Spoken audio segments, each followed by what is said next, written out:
going to my family to tell them like this is over, we're done. And then the dream basically ended with Landon like on the bench, like holding his head down, and he was really sad. And I woke up from that dream and I felt that this dream was a message. And I get dreams and these dreams happen. So when I, for example, had a friend, this was even when I was with Landon, he saw it happen in real life. Like I had a friend and that friend had like gossiping about me or whatever, okay? I had a dream about that night. Like that this friend of mine was talking shit about me, doing whatever, and that I couldn't trust this friend. So I woke up and I told Landon like, oh my God, I had this dream about this friend. Landon was like, oh, you're crazy, whatever. So then what happened is that same day, me and Landon, we found everything out like through another friend, and what I had dreamt was true. So he then said like, whoa, Liz, like you're scary. Your dreams actually happen. And I said, yeah, I've always had this. So he knew that. So I had that dream about him then cheating. So what I did, I FaceTimed him when I woke up and I said, Landon, I had a dream where you were cheating on me and manipulating me into thinking this is normal. And I said, are you cheating on me? And he said, what the fuck? No. He's like, I'm actually so offended you would say that to me, blah, blah. And we had a whole fight.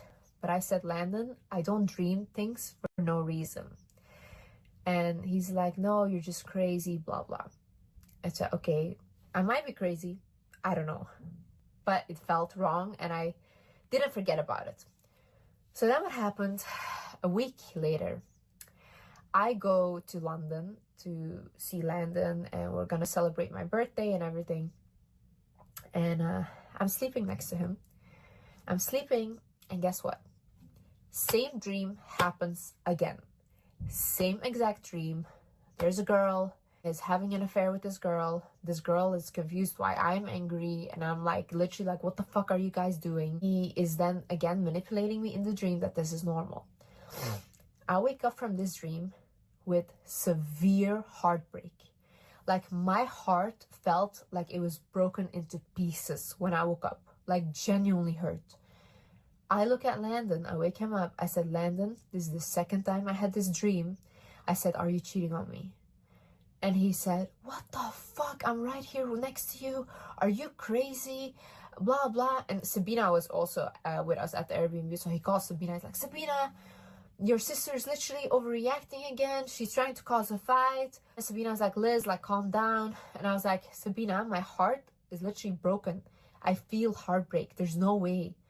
And then she was like, no, Liz, stress yourself out. You're pregnant. Relax. Like, there's nothing. Like, and she looks at Landon and she says, he has to be so stupid to be cheating on you because he will lose everything. And Landon is like, yeah. But then I couldn't let this shit go. So what did I do? I went to Hyde Park with my sister. We went to walk. And I told Sabina, I said, Sabina, it doesn't feel right. There's no way. I said, this is a sign. This is a sign. And she said, okay, Liz, listen. Don't just ask for vague signs. Ask God right now, pray to God right now, and ask him to give you a clear sign, to show you the truth, the harsh truth. And I said, okay. So I prayed there. I said, God, please. I said, show me who he really is. Show me the harsh truth. And then, yeah, 3 days later, I received those messages from that girl. And I saw it.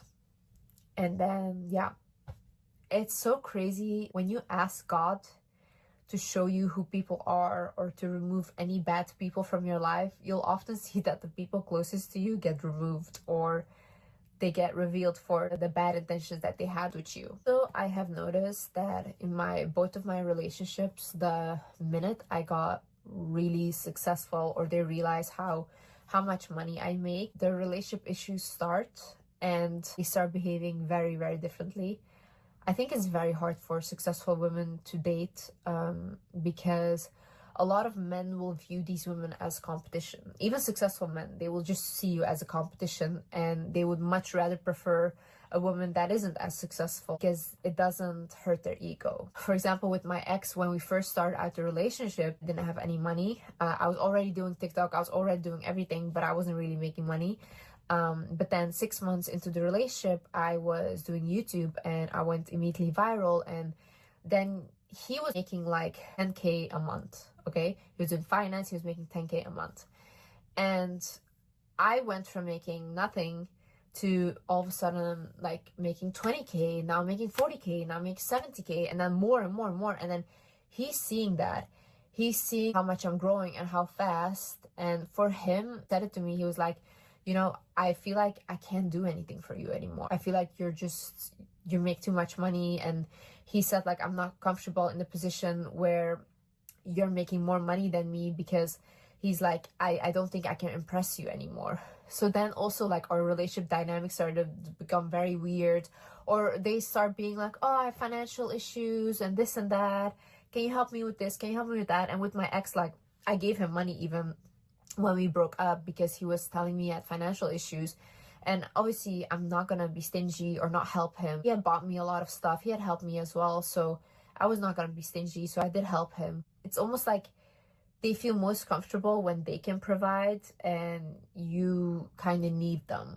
But once a man sees that you don't really need him for financial, then what else can they really offer you if they're not that emotionally advanced, or never had to really focus on their emotional side, because, you know, the patriarchy tells men just to go to work and that's it, and you can find a family and whatever. But these days we have women that are so successful, and then now men are kind of like, okay, what can I offer this woman, because I had never had to develop myself any further than just go to work and make money.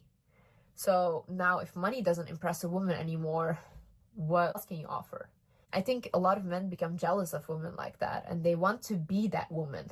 So I don't think you can be in a relationship with someone that wants to be you. I think I should be working on really what I want, on my sexuality, on becoming comfortable with my sexuality, on becoming comfortable with intimacy, because that's a big trauma. Like growing up, even if you were around a man, you could literally get like unalived. That was a whole culture that I grew up in. Like honor killings for girls are so normalized. You are not allowed to date. You are not allowed to do anything that's feminine. Then you are ruining the family's reputation. So when you grow up like that, how can you even like men? Like genuinely, how? Because you are scaring these girls from a young age of men, okay? And I'm gonna admit, most men are scary, but not all men are scary, and there's still good men. Oh, how are you raising children to be afraid of another gender, and then you expect them to marry them and just be normal with them? That's not gonna be a healthy relationship, because they never even got to experience being with them. So another thing that I ignored, but my body was showing, and a lot of my fans have told me, was that a lot of acne in both of my relationships. Constant rashes, constant acne that I would get. And then I got, again, allergies, rashes. My skin was so messed up, inflamed. I started looking gray in the face, but I think it genuinely because I pour so much energy into people around me, and I really pour so much into them, like really in a codependent way. They say to me, I'm not happy. I think to myself, okay, how can I make you happy? How can you be happy? Like that is like my whole world. I think men get a lot of energy from women. And even Landon, he would like track his sleep when he was sleeping. He noticed that the days that he wouldn't sleep next to me, he would sleep 90% with more stress than he would sleep next to me. When you find out someone is a cheater and they cheated on you, I don't feel like that's really a bad thing. I feel like it's really protection from God. I feel like you literally got protected, okay? You saw this person for who they were, and better that you saw it very, very fast. I wasn't really sad. I was honestly so happy. And it's the first time that I really stopped isolating myself, because this is what I do, okay? I get into a relationship, I isolate with my partner, we don't leave our house, and we just stay like that. Like, same with my ex. I would not leave, I would not make friends. Like, I would just spend all day with him every time. So I isolate myself on purpose because I think I feel safe when I isolate myself. That doesn't make the relationship healthy. It becomes such an unhealthy, boring relationship because you're literally like a 70-year-old couple. Same with Landon, we just isolated constantly. When it ended, I honestly felt like, you know, like finally I felt like I can now go and travel, and I wanted to do those things. So then I took my sister, we traveled all over Europe. We had the best time. Like, I had such a great summer, like, honestly.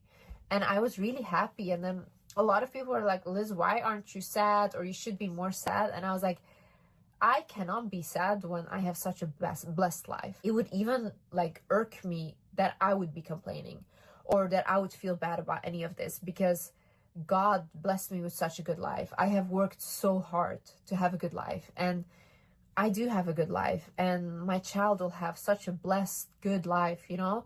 Like, thank God, thank God. I have gratitude. There's so many bad things happening in the world. Cheating, yeah, well, that's it. You know, what can you do? You saw the person for who they were, and then you decide, what do you do next? How do you handle this next? And honestly, when I was talking to a lot of people that are married for like 8 years, 10 years, they all told me that this is not a good reason to leave the relationship. And I said, excuse me? And they said, yeah, Liz, like, that's what marriage is about. You forgive the person and then you go on again and all these things. And I was really thinking to myself, like, so is this how people live? So you guys just do all of that and then you forgive each other and then you continue. Then I was thinking, like, that makes sense to me if you are really into men and if you really like to be around them and if you love living with a partner or with a woman, or it doesn't matter who it is, you know, if you love and you love living with them, then yeah, that makes sense that you would want to figure it out. And or if, for example, you are with a person for money, like, great, you can stay. As long as you have money, they'll just do their thing and you can do your thing. But if you genuinely don't really like that stuff, and if you're happy by yourself or with your family, friends, and with your pets, I don't see the point in that. Like, it's just more drama, it's more stress, it's more struggling. So I don't get it. Also, this whole thing of like, oh yeah, men cheat, all men cheat. I don't believe that. I genuinely think there's men that don't cheat. Leaders cheat. There's a lot of women that cheat. And I honestly think you have to be really validation seeking and insecure to just cheat, because one person is never going to do it for you, and you constantly need the attention from other people or them to tell you that you are something in order for you to feel like you are something. Sometimes it can also be an addiction. When you start ignoring your purpose or you start ignoring what you're meant to do, then God will force you out of a situation.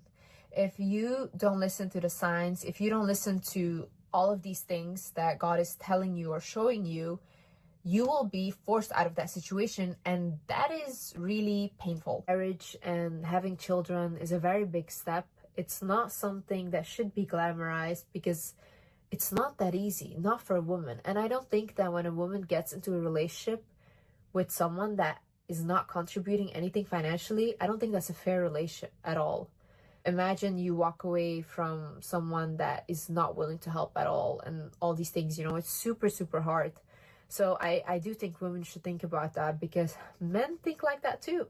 Men have super high standards. Men expect so many things from women. So expect at least money for yourself. So happy, like, the good thing that came out of this is like, I donated $50,000, $5,000 to 10 different single moms, and just my heart really, that really makes me feel so good, because every day still praying for me. They're so sweet. I'm so happy this happened. Like, I'm so happy the situation happened, because I could have helped so many women, and I'm gonna continue doing that. I have done this before. You know, people always say like, oh, she's just a gold digger. I love money. I will always love money. I love money. But I also love giving money away. Like, that's why I love money. Like, if you have a lot of money, you can do so much for people, you know?